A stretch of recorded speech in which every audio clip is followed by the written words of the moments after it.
24/7. Check us out on YouTube, Facebook, and X. And for the premier sports talk experience, tap into our Roku channel.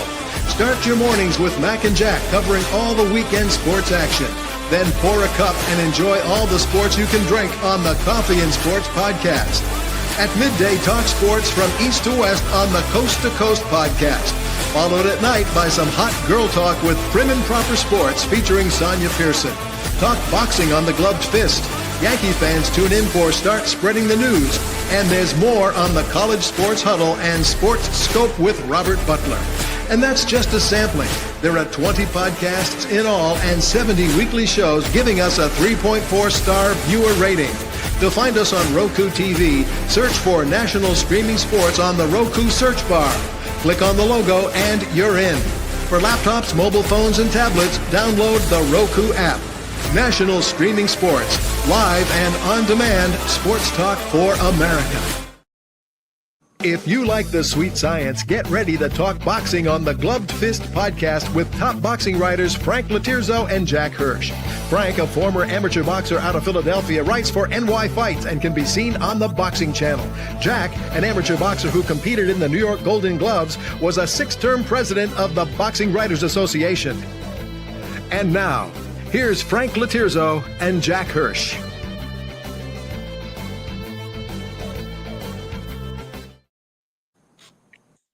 And we're back. Welcome to Glove Fist for the last time of 2024. My name is Frank Latirzo, former writer, full-time observer, joined by former 6-term president of the BWAA, Jack Hirsch. Jack, I hope you had a great holiday. Let me preempt you and wish you a happy new year. And it's been a crazy year in sports. I don't think it's been a memorable boxing year. We're going to get to that. So, time's yours. How are you? Yeah, no, good. If this was one day later, I don't know what we'd be doing the show, Frank. New Year's Eve, I would assume you would have been out there partying, and you would not have wanted to do Gloved Fist. I could imagine you saying to your friends, you're going to be delayed on New Year's Eve because you're doing Gloved Fist with me. But you know, if there were some big college football games on, I'd be distracted. I'll tell you that. But there was only one today. Missouri beat Iowa in a Big Ten SEC matchup. So the big games in college football start tomorrow. And let me just get my picks out of the way because I do like to touch football. You get to talk it all week. I predict that Penn State will rout Boise. Not rout them, but win by 10. I think Texas is going to have a harder time with Arizona State than most think, but I guess I have to go with them. Texas by Ohio State. At least. What's that? Texas will win easily, but go on. Okay. And then I think that Ohio State continues the nightmare for me, and they will beat Oregon, and they will beat them convincingly. And I think the winner of that game is the national champ. So I actually think Ohio State wins that game and will go on to win it all. But we'll go week by week. So Ohio State, and I have a feeling that Notre Dame is going to beat Georgia. I don't like them with a backup quarterback. Notre Dame's secondary is really good. So as far as the college games go, they will be played by the time we're on the air next. So we'll see how I do. Well, Frank, stop the nonsense and let's get to the point. The Miami Dolphins, are they making the playoffs? They're alive. The Dolphins are alive. And if they get in the playoffs, is it fair to say, look out, if they get No. Jack, as I joked before the show, unlike you, I don't take a bow when I'm right. And here's what I predicted before the season started.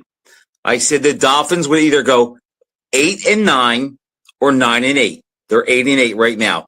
I said they won't make the playoffs, but they'll give their fans hope, and it'll come down to the last week of the season, and the Dolphins will not have any control over their destiny.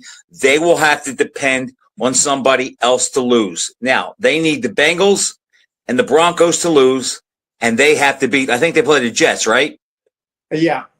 Okay, so they'll probably beat the Jets. Okay. But the Bengals and the Dolphins are not, Broncos aren't going to lose. Okay.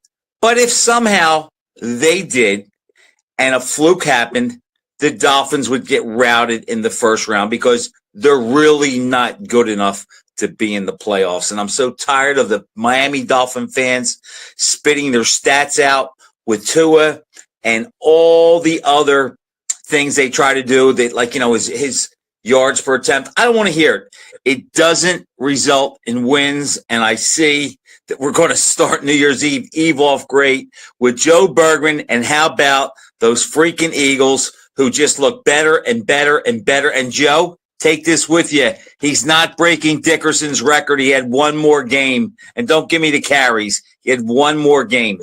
Well, it has to be pointed out when Dickerson broke O.J. Simpson's record, he had 2 more games. And after 14 games, he was behind. Right, so O.J. has the record for 14. There's got to be separate records for games played per season. A bunch of separate records. But that's what that... There's only one thing that can... Jack, you know what undermines that, though, a little bit? I'll go with this. Yards per carry, I think, means something. But you can't even use that because the situation of the game is different. You know, every game is different depending if they had more carries or not. Barkley didn't have a lot of carries because they had games in control. But at the end, the last couple of weeks, once they've had games in control, they keep feeding him to get the record. But he's had an unbelievable year. I like the guy. I wish he wore a different uniform, but all hats to him. And if he breaks the record, look, he broke it. Yeah, but you know, you think about boxing too. You know, certain fights, stoppages, going the distance. Ray Mancini would always say, well, if it was a 12-round fight against Aguayo, I would have gotten the decision because I was thinking scorecards. Is that you? I think that's you. My phone. It'll shut off. Yeah, okay. Go ahead. He was leading on 2 scorecards against Aguayo. He's been leading on 2 of the scorecards against Aguayo, and he should have said that or at least not mentioned it, okay? But Mancini favored 15-round fights. He got stopped by Aguayo in the 14th. The 14th. Yeah. I thought 14th. Was it the 13th? I said 14th. 14th, right. So how do you compare, like, rounds per fight, for example? When Dempsey fought Tunney, they were both 10-round title fights. Why? No one ever talks about it. Why were they 10-round title fights? Because Dempsey was the champ, and that's what he wanted. Because he was worried about his stamina. That's exactly what it was. He didn't want to have to chase Tunney for 15 rounds. So when we're talking about legendary champions, isn't that kind of wimpy? And the days of at least 15-round title fights, and before that, Jack Johnson, when he defended against Jess Willard, the guy Dempsey beat for the title, was scheduled for 45 rounds. Okay? And wasn't one of Lewis's fights with Tommy Farr scheduled for 20? No. Abe Simon, I think. Abe's, was 20, okay. Yeah, 20-round. The fight with Farr went to 15-round distance. But the point is, you know, you wonder, like, different distances, and then you compare to other sports, should there be an asterisk? Like the book I'm working on Michael Spinks. His only controversial fight before he fought Larry Holmes was the Eddie Davis fight, in which he deserved a decision, but 2 of the cards were outrageously bad, okay? And it was a very close fight, but it was a 12-rounder. It was his own light heavyweight title defense that was for 12 rounds. And if it was a 15-rounder, it would have favored him by far, considering how tired Davis was in round 12, the way he was holding on, and Spinks was coming on really strongly. So, like, distances, I don't like the idea, like, fooling around. Okay, I mean, it's got to kind of be consistent. At least it's that way today. I don't think a champion could go 12, 15 rounds. But think of this, Frank. If we had a champion that was, like, bigger than life, so charismatic. Let's say it was Mike Tyson in his heyday fighting now. He would have the power, I think, to insist it's going to be a 15-round fight. You know, for the publicity, it gets this and that. And I think the sanctioning bodies would all cave in. They give Probably. they'd say you get a one-time exemption. The only thing I don't like is you can't change or go back and think of the result differently. Like Marciano Walcott, if that's a 12-round fight, Marciano wins. I mean, Walcott wins. However, if it's a 12-round fight, Marciano may go out stronger. Leonard Hearns, first fight. If it's 12 rounds, Hearns wins. But Leonard would have started the rally sooner if he only had 12 rounds. So you just can't say, okay, we have 12. Here's the result. What happens if we add 3 or take 3 off? That's the only thing I don't like. It changes the strategy. And, you know, since we're talking about it, I might as well get it out. I've never been a fan of the 12-round fights.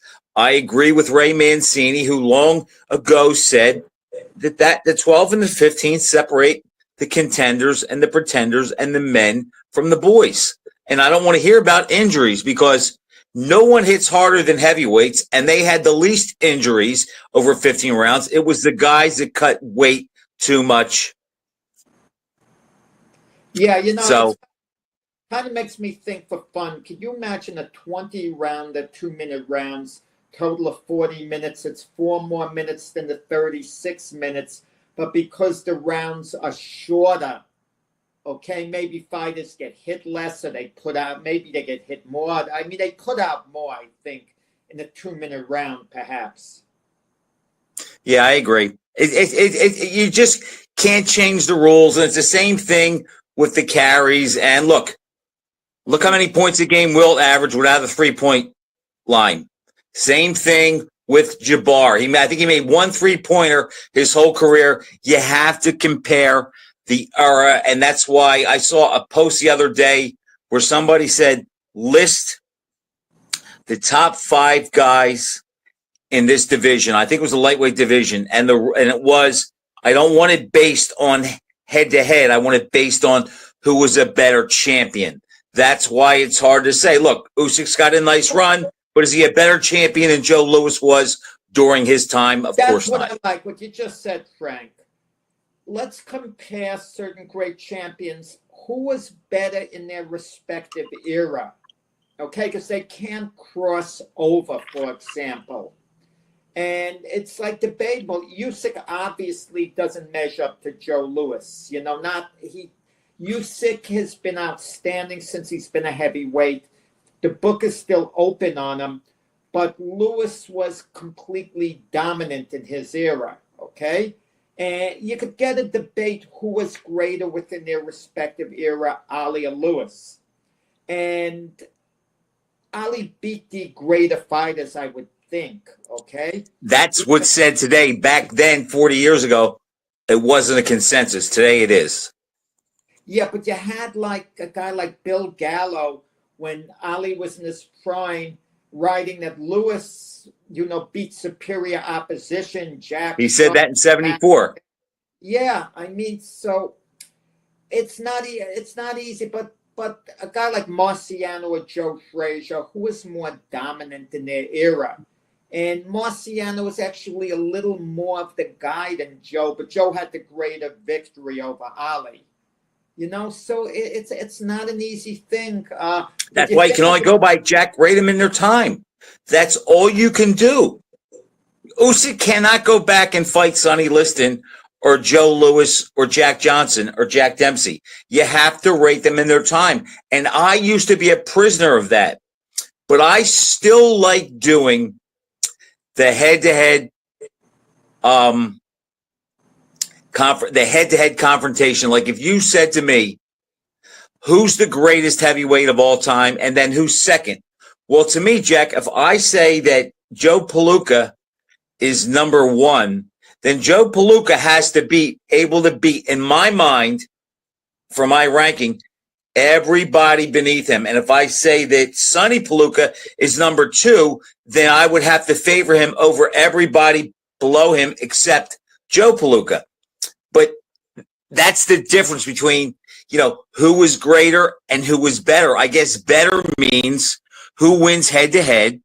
Greater is legacy. So like Vladimir Klitschko, what do you have? 24 defenses, undefeated, or 22 defenses in 10 years, 15 knockouts. I mean, you can't compare that to Usyk, and I don't want to hear that Klitschko didn't fight anybody good, because if you hold the title for 10 years, you fought some good guys along the way. Yeah, Vladimir Klitschko. I can't recall him ever being accused of ducking anyone. Do you recall anyone who they said he maybe was avoiding? No, he didn't duck anyone. So he fought everyone who was available, and they hold it against him because he doesn't have a legacy win. Because a legacy win means it jumps right out at you when you mention the guy's name, and it's very, very important for his own legacy. And Vladimir Klitschko, David Hayes, Samuel Peter, it just doesn't do anything. But Jack, you could also say, if we're going to stick with heavyweights, I mean, I guess Lewis has Schmeling as his legacy win. What is Rocky Marciano's? Lewis has Schmeling, but if you look at Lewis, the second Walcott fight, he knocked out an outstanding fighter, and Lewis was at the later stages of his career. He wasn't at his peak for sure. And if you look at Lewis, the way he went through the former champions like, Max Baird, Jimmy Braddock, and he went through them very impressively, okay? Primo Carnera, who was still a very good fighter. He just wasn't, what he was made out. Not a real champion as far as he was a manufactured champion, Carnera, put it that way, but he still was a good fighter. Lewis knocking out Schmeling, I think it's a little overrated for his legacy, even though I know that jumps out at everyone, and that's his defining fight, the first round knockout. The bottom line is he got knocked out by Schmeling, and all great champions, or virtually all of them, they have a blip at somewhere along the line where they barely win and they come so close to losing. In the case of Lewis, it backfired. It was like a disaster fiasco when he got knocked out. For Ali, even Ali, 2 fights in a row, he barely got by Doug Jones. 2 of the judges had it 5-4-1, and those were fast scores. 1 more round to Jones. Imagine that. What would that have done for the Ali legacy if Jones walked out of the Madison Square Garden ring with a split decision? And then the Henry Cooper fight. If Henry Cooper lands the left hook early in the round, maybe he gets Ali out of it. I don't think so. Knowing Ali, what he is, I think he would have found a way to survive. But you would agree Cooper would have had a 25% chance of knocking Ali out if he landed the punch earlier. I agree. Ali was very fortunate a couple times that fate smiled on him with the Cooper fight when it happened, maybe even the Liniment and the Listen fight when he got away. But I'm not sure what your point is, Jack. What does that have to do with his legacy wins or anybody else's? No, I mean, well, we're talking about Joe Lewis now? Lewis or Ali? I don't. Oh, no, I mean, legacy wins are the things that stand out. That's why Ray Leonard is so incredibly big. Not because he came out of the Olympics as the golden boy. People talk about legendary fights, okay? They pass the test of time. Body of work does not pass the test of time with, the modern society, the people around today. Harry Grebb's body of work was incredible. He's Langford, recognized as a great fighter. Sam Langford, but Ezra Charles. They don't have They don't have these defining fights. Okay, Jack Dempsey. You could see him beating the heck out of Jess Willard. You could maybe watch the long count, and you could debate. That. Lewis knocking out Schmeling, a defining fight. The story behind that. Ali, beating Liston, beating Foreman. With Ali, what was the biggest win of Ali's career, his biggest legacy fight, if you had to pick one, I guess it would have been the Foreman fight. Foreman, Later. then Liston. Over the Thrill in Manila. Yes, I mean the Thrill in Manila is big, but it's like he was already established by them. The Liston win put him on the map, and the Foreman win solidified beyond all doubt that he deserved all the accolades he got. The Thrill was just another layer of proof to back up the Foreman win. But even if he lost a split decision in that fight, it wouldn't hurt his legacy that much.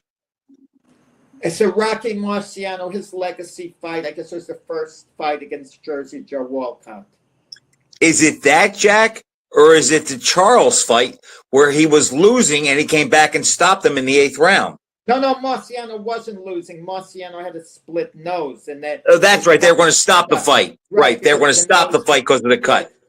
Yeah. Right. Okay. What was a greater come from behind thing? Think of the Sugar Ray Robinson having a bad cut against Randy Turpin. And they thought, they could stop it at any time, and he opened up all out and knocked them out. Stopped them because it was do or die. Marciano's nose split to the bone, and he had to get Charles out really quick. Boy, Jack, that's a tough one. I never thought of that one. I'd have to really give that some thought and hear cases on both sides.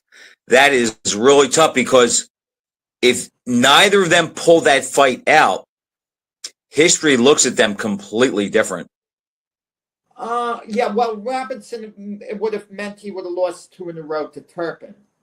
So that would have kind of been damaging to him at that point. Late in his career, Robinson was allowed to lose to Gene Fullmer. Even though the draw fight against Gene Fullmer, he should have gotten the decision. He was ripped off in that fight. That was a clear robbery. Yeah. That was the establishment trying to get rid of him. I thought he would. Yeah. I don't know anyone, Jack, that saw the 3rd Fullmer-Robinson fight, the one that was scored a draw, who felt that Fullmer won. Well, the referee, Tommy Hart, scored it for Robinson 11 rounds to 4. That particular fight. I thought it was more like a 9-6. 9-6. Yeah. But what's the But I mean, if he goes 0-2 against Turpin, that changes things. Yeah, well, where Marciano at least had the win over Charles in the first fight. I actually think Robinson's is a little bigger now when I think about it because he had to win that. He could not go 0-2 against Turpin, where Marciano, if they stop the fight that he's winning because of a cut and he comes back and he beats him a 3rd time, it doesn't hurt him. Wait. Let me give you a harder question in relation to that. Whose legacy does it hurt more if they stopped both fights because of the cuts and Charles had regained the title over Marciano and Turpin had defended it against Robinson because they stopped it on cuts? Whose legacy would have been more affected? Robinson's as the greatest fighter of all time, pound for pound, or Marciano not being unbeaten? I think Marciano's, Jack, would be hurt more because as great as he was, as much as I love him, respect him, and how I think he's tremendously underrated, 48-1 changes his trajectory a lot. Or Robinson has other things to fall back on, and that he did. Marciano at 48-1, no one's doing a computer fight against him and Ali. Or matching him and Ali. And we see that with Floyd Mayweather. Floyd Mayweather didn't get the decision in the Jose Luis Castillo fight, their first fight. Changes everything. One loss. Mayweather's going around saying he's the greatest of all time. This. People would be very dismissive of it. But a lot of people, give him they listen to that argument, put it that way. You know what's funny about Mayweather, Jack? He loves taking shots at Ali. I think he's really jealous the fact that he retired undefeated, Ali didn't, and Ali's still so much more revered and respected than him. But it was one of those things where on Facebook, on my phone, there's a little link for it's videos, and you just scroll and videos, they match the videos of what you watch. Now I watch a lot of boxing and judo, so those videos come up, and I saw one yesterday, and they asked Floyd Mayweather, they had all these heavyweight matchups, and one of them came to be Ali against Lennox Lewis. And he did not hesitate 1 second. He picked Lennox Lewis over Ali. Yet before that, Joe Frazier was the guy, and I think Mayweather picked Frazier over almost everybody he was matched against. But when it came to Ali, first one, Lennox Lewis, Ali, he took Lennox Lewis. And like you saw on his list of the 5 greatest fighters he did, that Ali wasn't on the top 5. So you could take Floyd's list with a grain of salt. I think I know what you're talking about. This woman who interviews, she keeps throwing fight matchups at everyone. That's fun. It. Yes, that's the one. Fun. And she threw it at Usyk. I don't know whether you saw that segment. And Usyk is picking Derek Chisora to beat everybody. I saw that. Fury, I saw that. That was so funny. I forgot about that. But when you think of it, Chisora gave Usyk arguably a tougher fight than Fury did in their 2 fights. Right. So, so Usyk, he thinks the world of Chisora's ability. But I'll say this, it was funny at the end because Usyk is very close with his countryman Vladimir Klitschko. And they said Ali and Vladimir Klitschko, and he was like stunned for a moment. And then he said Ali. And then they said I didn't see that. I saw where he said Klitschko had the best jab, though. But then they said Ali and Alexander Usyk, meaning him, and he said Muhammad Ali. He said Ali, right? Yeah. It's funny. Oh, it's not funny. It's how things are with sports. Since Usyk's fight, a lot of guys, you see them, we're both friends with them, are doing these comparison and list like where Usyk ranks and, how does he do against other eras. A friend of mine, Monty Cox, did a great article where he matched up Usyk against, I think, every undisputed champ from Sullivan to Fury. And it was a nice read. And it's just funny. We're like, Usyk is pretty much established as the heavyweight of this era. And now it's like where he fits in. And as we talked about before, if you go back and look at history, the top 1 or 2 heavyweights of every generation usually goes down as a great. And I have no problem with Usyk being considered a great. Oh, no, you could consider Usyk, if you want, one of the greatest fighters of all time, perhaps. And I have a hard time saying that because if you look at his amateur background and what he's done, as a pro, but to classify him as an all-time great heavyweight's getting a little ahead of ourselves. And I say to classify him maybe as an all-time great because he moved up as a smaller guy and beat these bigger guys, Joshua twice, DeBroy, Fury twice. Think of that, okay? As a little guy, imagine he had their physicality. A little guy, a guy 6'3", 2 1/4, and we're saying he's little. Think about that. But he was a cruiserweight before that. When he was a cruiserweight. Okay? I got you. Only Holyfield has done that. I was always a believer that Roberto Duran could have moved up and, when he was a lightweight, could have moved up immediately and he would have beaten most middleweights. Maybe beaten all middleweights. I think Duran in his prime as a lightweight would have had a decent chance against Hagler as a middleweight. Because he was a better version than the Duran who actually fought Hagler when Hagler was in his prime. But do you mean Duran has to weigh 135 for the fight? Duran, no, he wouldn't have to weigh 135. He could be 135 and they could say, you're fighting Marvin Hagler next for the middleweight championship of the world. Come in and weigh whatever the heck you want. We know you're not going to weigh more than 160. Weigh 135, 140, 145. I think Duran could have fought Hagler weighing 143, 144 pounds and beaten Hagler. Duran at his absolute best. I disagree with that, but I don't think it's a blowout for Hagler. Here's a question. Robinson Lamada, same thing. Robinson was giving away similar weight to what I'm talking about now. But Jack, Robinson was a 5'11" welterweight that had a pretty good reach, where Duran was like, what, 5'7", short reach.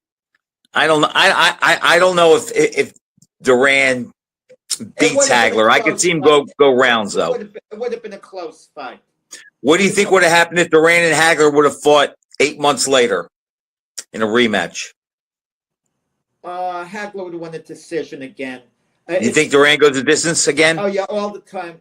If he fought Hagler 20 times, Hagler wouldn't stop him at all. And I think Hagler knows that and knew that. Even after their fight, Hagler said, well, don't be so sure I wouldn't stop him again next time. But it wasn't one of these where I want to fight Duran again and get rid of him and really do a job on him. I'm not happy with my performance, even though I won the fight. The judges had it too close. I had Hagler winning 10 rounds to 5. I think that was about right. I don't remember scoring it, but I did see the fight live, and I've told this story before. I remember my best friend who never fought. Jack, this guy never fought, never went to a gym. I don't even know how many fights he had as a kid. He was a baseball player, good athlete. And of all the guys I met throughout all the years of my life, this guy was such a good fight handicapper, and he never boxed. He never went to a gym. The only thing he knew from boxing, as far as maybe inside, was from talking with me. And I remember the night of the fight, Jack, we went to see Hagler and Duran, and this guy next to him was being really, really disrespectful about Duran and calling him some, epithets language and, making racial slurs about him and acting as if he was going to kill Duran. And my buddy Greg said to him, he said, look, let me tell you something. He goes, Hagler's probably going to win. He said, but he's not going to knock Duran down or out. And the guy said, do you want to make a bet? And my friend Greg was very wealthy. And he said, is that much money you have in your pocket? I will bet you. And they bet $500.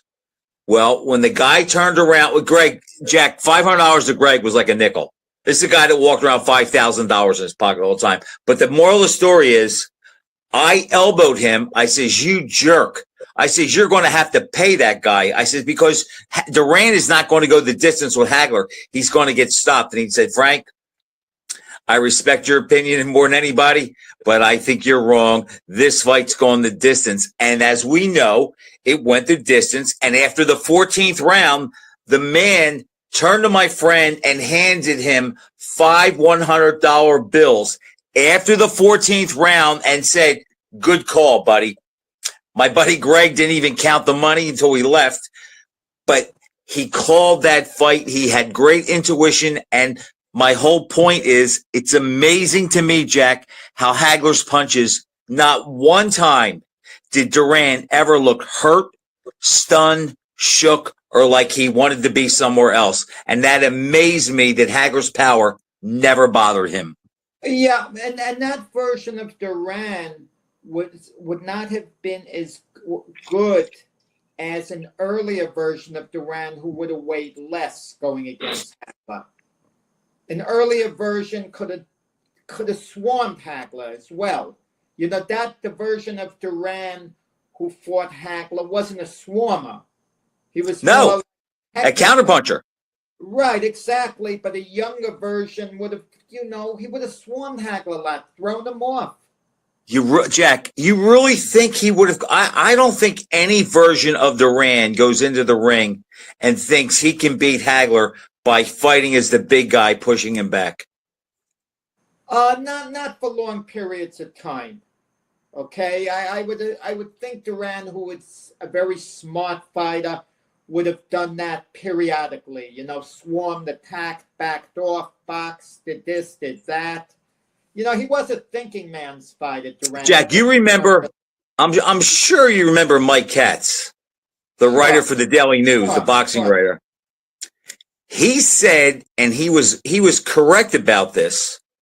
He said Vito Antuofermo ruined a generation of middleweights, making them think the way to beat Hagler was to back him up, when in fact the way to fight Hagler, and if you look at all the fights he had trouble in, not that there were many, they were all guys that made Hagler fight as the attacker.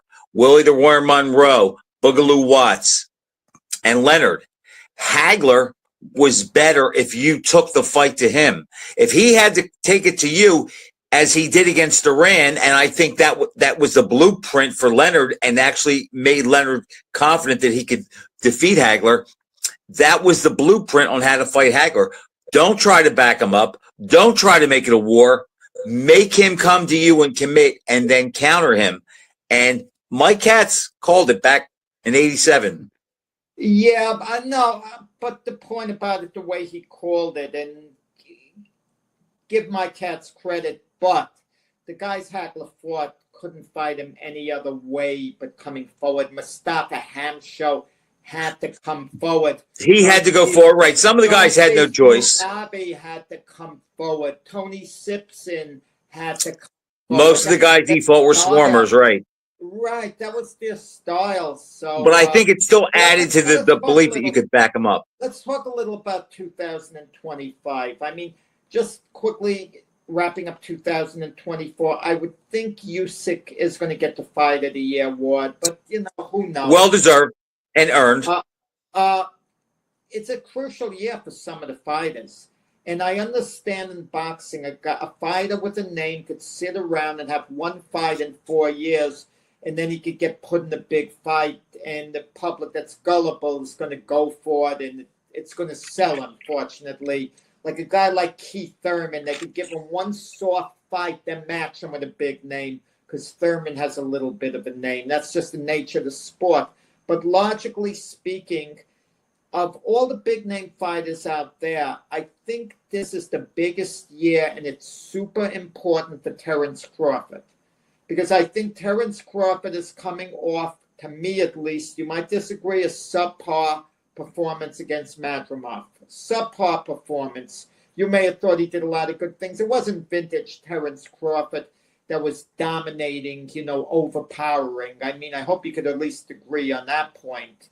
And he's been inactive, and he's older now. What is? I would love to disagree, Jack. I can't. I mean, I thought he won. What is he, like 37 or something? I forgot his age.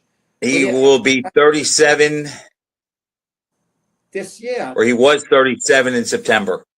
In September, he's 37. I know with modern training methods, you age a little later than the old timers didn't pass, but he's 37. I mean, you can't expect him to be the Terence Crawford of years ago at this point. And what's he going to do with his career? Of course, he could probably beat the Sebastian Fonduras at junior middleweight. But Jack, I think Crawford's in a. I agree with you. Let me break it down. I think he clearly won the fight with Madrimov. I think he controlled it more than people think. I just think the fact that it wasn't a vintage Terence Crawford demolition, he takes a hit. But he only fought one time. He was 37 in September. I don't think he's going to fight much longer. And Jack, as great as he is, and again, I agree with Timothy Bradley, my buddy. I think that Crawford beats Mayweather prime for prime at 35, 40, or 47.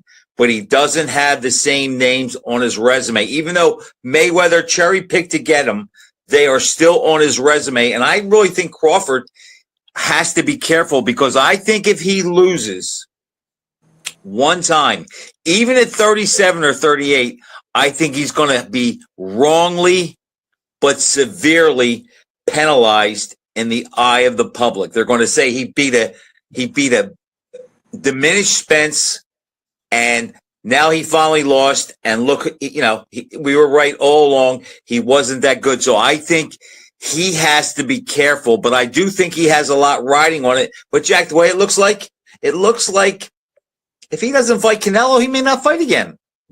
Yeah, you just put an idea in my head. Sometimes it's bad for a fighter to look too good in a mega fight. Absolutely. Compare the Leonard Hearns welterweight mega fight to the Crawford Spence mega fight. Can you imagine when Leonard hurt Hearns in something like the 6th round or so, he knocked him out, and Hearns just went out quickly?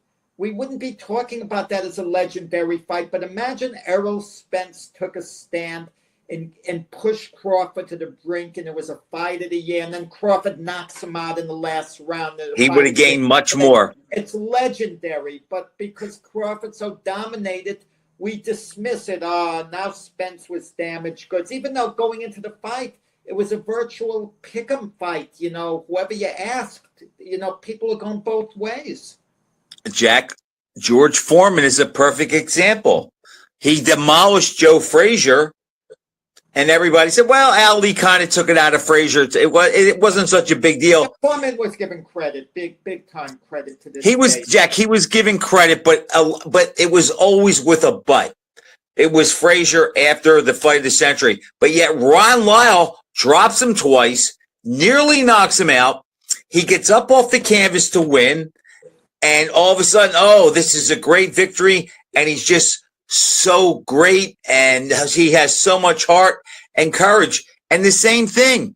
What if either Leonard or Hearns defeated the other in the manner that Crawford defeated Spence? You know what they would be saying? The loser, we knew all along. See, he wasn't really that good, because if he was that great, Hearns would not have beat Leonard in 9 rounds, or Leonard would not have defeated Hearns in 9 rounds. So you're right. You gain more credit when you have to overcome some adversity. And face it, Jack, for a while, that's what haunted Tyson. He never had to overcome adversity. And then in the first time he really was pressed and had to overcome adversity against Douglas, he came up short. No, but he didn't come up short. He lost. He was knocked out. In the 8th round, he knocked Douglas down. It was a long count. I mean, the result had to be upheld. Don't misunderstand me. Douglas's obligation is to follow the referee's count. But Douglas got his glove off the canvas just before the 10 count. Barely. I mean, that was too close for comfort for me. And Douglas always had a certain laziness about him, and that was his one moment of laziness. But do you think? I don't think Douglas was all that hurt, Jack. What happens if the referee, and we've seen this happen, waved it off, saying he counted 10, even though Douglas barely, did beat the count? You know what we would be saying? We would be talking about Tyson being beaten up as, I shot the heart of a lion. Yep.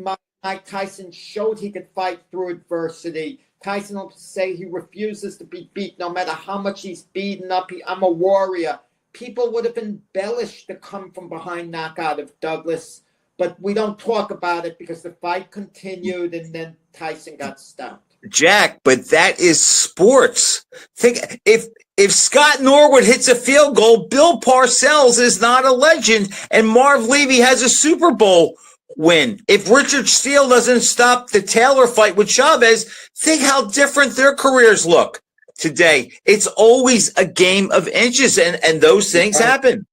You made that football comparison I never thought about. If Scott Norwood makes the field goal, Marv Levy has one Super Bowl, 4 Super Bowls altogether. He's 1-3. Parcells is 1-1 in Super Bowls, but Marv Levy's gone to 2 more Super Bowls. So now we would be talking who was a greater coach. And Levy. Jack, it's amazing how close winning and losing is. Look at Adam Vinatieri. The field goal he hit against the Rams for the Patriots' first Super Bowl was the same distance as the one that Norwood missed, and look at the difference in the legacies. When they, it's a game, a fight, it just comes down to one play, one punch. Everything changes with that. It's like, that's why we love sports. Frank, today we were going to mention this in the beginning of the show. It's the anniversary date. What is it? 30 and 20, 54 years, I think. 54 years.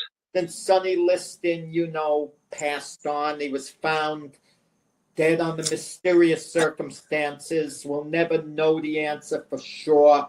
Whether he was murdered or whether he just accidentally killed himself. But there were reportedly needles in him. But other people said Sonny was deathly afraid of needles. I don't know what the story is. But I want to get on something with Sonny Liston. A big part of boxing is this. Before the fight, when the referee calls the contestants to the center of the ring for instructions, and they should do away with that. They don't need to hear the referee tell them instructions. Let them just start the fight in their darn corners. But that's another issue. The stare down.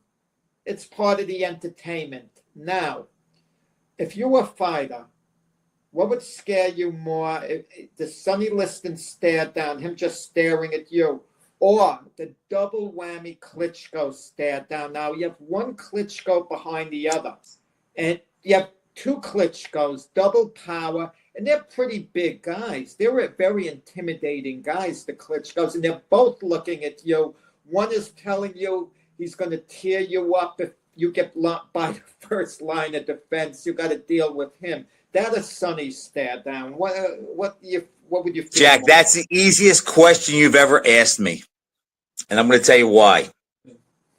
Liston would bother me much more because with the Klitschkos, I know no matter who's staring at me, I'm only fighting one of them.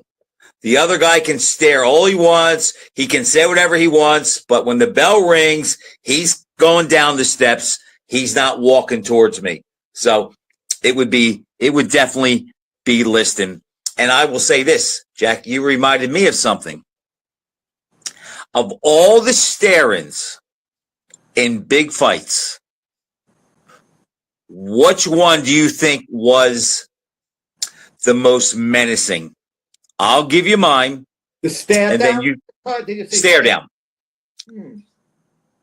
I'm going to say I never saw two fighters, although I'll say this, Benitez and Leonard was pretty close, but I never saw two fighters in the middle of the ring right before the first round stare at each other with the total disdain that George Foreman and Joe Frazier stared at each other during the Kingston fight. I had goosebumps from watching that live. The way Foreman was looking at Frazier with such a scowl, and Frazier looking up at him, and his body language saying basically, "How dare you look at me that way?"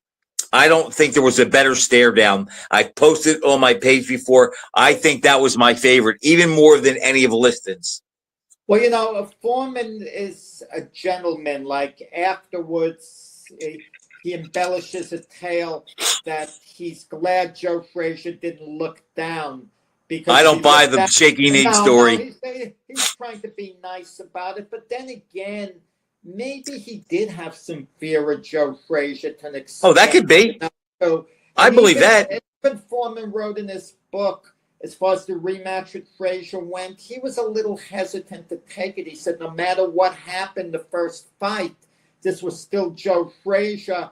And he was even thinking, I'm not sure I could repeat this again until Joe Louis told him that Frazier's going to be a tune-up for a rematch with Ali. Because Foreman was saying he was thinking maybe I should have a tune-up before fighting Frazier. Because even for the Frazier rematch, that was the best version of the second coming of Foreman. The second coming of Foreman was, let's say, after the Ali loss. 76 to 77. That was the greatest, Foreman's greatest performance. He was in the best physical condition. He punched nonstop. He was sharp in the rematch, okay? That's at least my opinion. But I'll give you a counter to that, Jack. I agree with most of what you're saying, But I'll equate this with another fight. Everyone talks about maybe the best Ali ever looked in his second career was the rematch with Quarry. And he did look great in that fight. However, I believe that's a little bit of a mirage. I just think Quarry was the perfect style for him.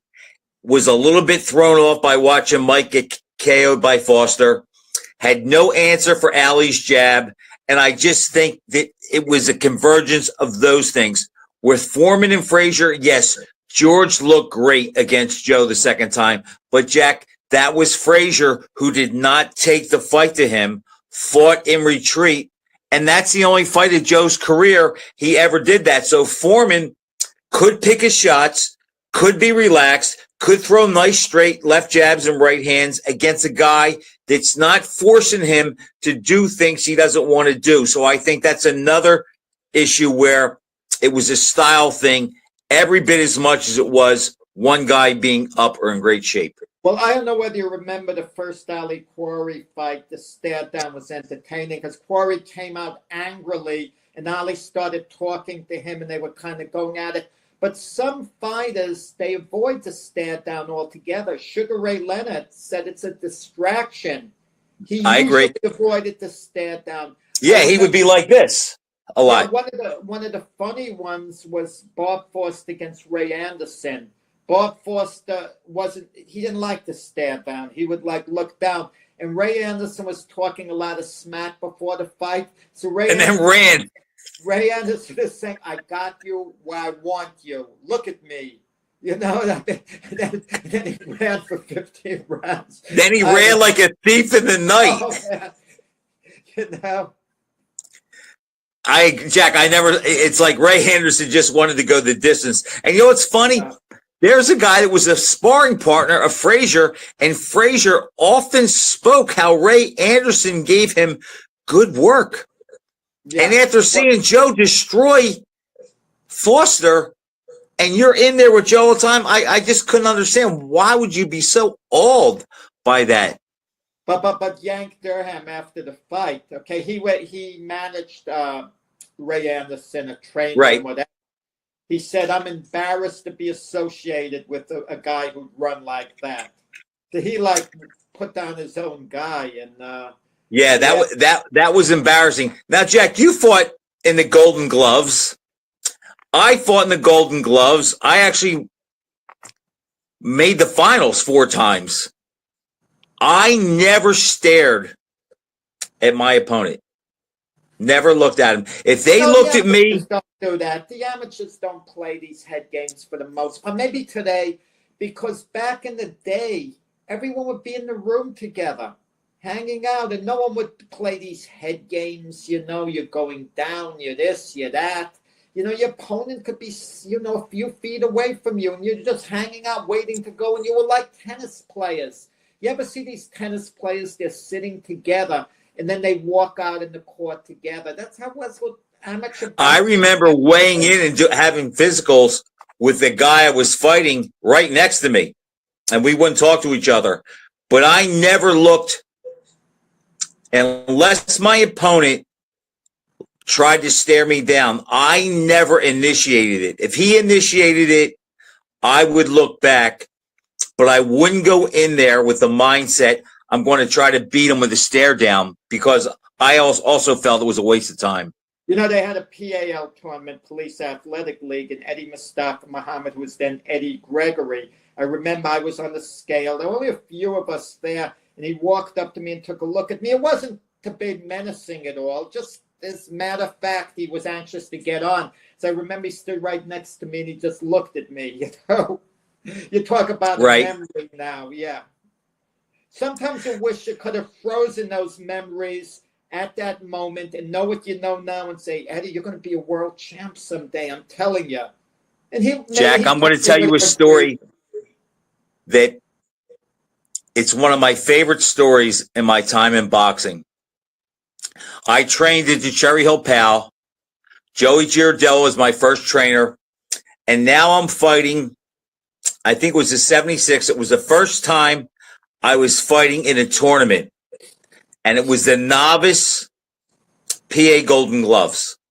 First time. I think I maybe only fought like 6 or 7 times as an amateur, but it was the first time in the Golden Gloves. Now, there are 5 guys or 4 guys and myself from Cherry Hill, New Jersey. We have to go to Philly to weigh in.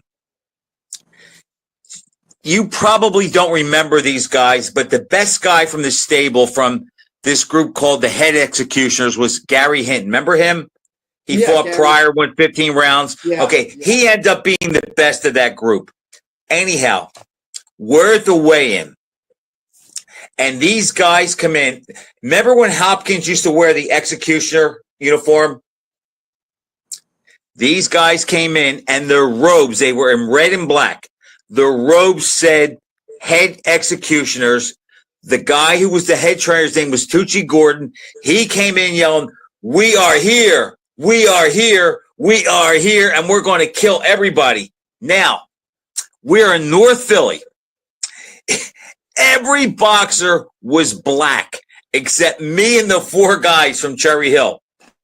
So we weigh in. We've never seen anything like this before. Now, this is like 9 o'clock in the morning. We had to come back at 5 that night. We weigh in. We drive home. Jack, only 2 guys showed up that night to fight. Myself and this guy, Tony Russ, because they were so awed and intimidated by these guys coming in with the hoods and yelling and acting real confident. And Jack, I remember thinking, I never experienced anything like that before. And I remember thinking, I was afraid too, but I thought, what is a bigger fear? If I don't show up tonight, I'm going to have a harder time sleeping knowing that I backed out than if I go and I just get beat or beaten up. I'd rather deal with that because at least I could say I showed up. But it was so funny, Jack, because 5 of us weighed in, only 2 of us came back and fought. Yeah. Interesting story that, you were around Joe Frazier's gym a lot, and I would have liked to have experienced, seeing what went on there because, talking with Michael Spinks. He said that was his favorite time. Even after losing to Tyson, he was retired. He'd go back there to work out because he enjoyed being there. It was like a hangout. It was like a social place. It was like a second home, Joe Frazier's gym. Jack, from about 1975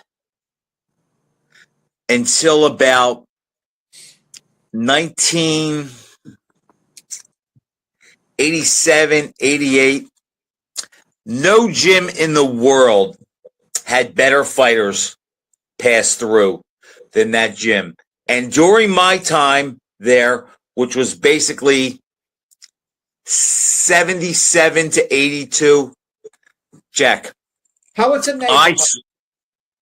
Pardon me? How was the neighborhood? It was a rough neighborhood. It was Broad and Glenwood in North Philly. The parking was easy because you could park right in front of the gym, but I was warned often, as I think I've said before, at that time I had a Z28 and or a Corvette, and I would put my bridge fare in the console. So when I would drive home, I could just throw in the exact change. So I made sure I always had change before I went. And George Benton came out a couple times and said, George called all his white fighters John. He says, John, see that there? He goes, not a good idea. He says, where you come from, that's not a lot of money. But in this neighborhood, they will smash your window to take that 80 cents to buy a cup of coffee or a quart of beer. So it was a culture. It was a culture that I wasn't used to being around, but I had friends on the inside. I never feared or worried about it. My only fear was sometimes driving home at night on Broad Street. If I get a flat tire, I might have problems. Yeah. But as Michael Spinks said, and he knows this better than I, there was just something that was sort of magic about that gym at that time with all the guys, and you've heard me post some of the Frazier stories, just like we're talking about listing. I posted one today. I don't know if you saw it, but one day Curtis Parker and I were sparring. Willie Reddish is cutting our gloves off, and Joe Frazier walks in. And because Willie trained Curtis and Willie were tight, I said, Kurt, ask him who wins in their prime, Frazier or Liston. So Curtis goes, hey, Will, he goes, who would you pick, Sonny or Joe in their prime? And Willie Reddish looks around. He goes, well, since we're in Joe's gym, I'm not going to say anything. He goes, I'll just say this. He goes, if Sonny Liston, if he had lived, he told me there was no doubt in his mind that Allie could whip Frazier, and he would have bet all the money he had on him had he lived, but he died 3 months before the fight. Good stuff, Frank. Okay, time to go, and a happy new year to you and all the viewers out there. Jack, same to you. Thanks for watching.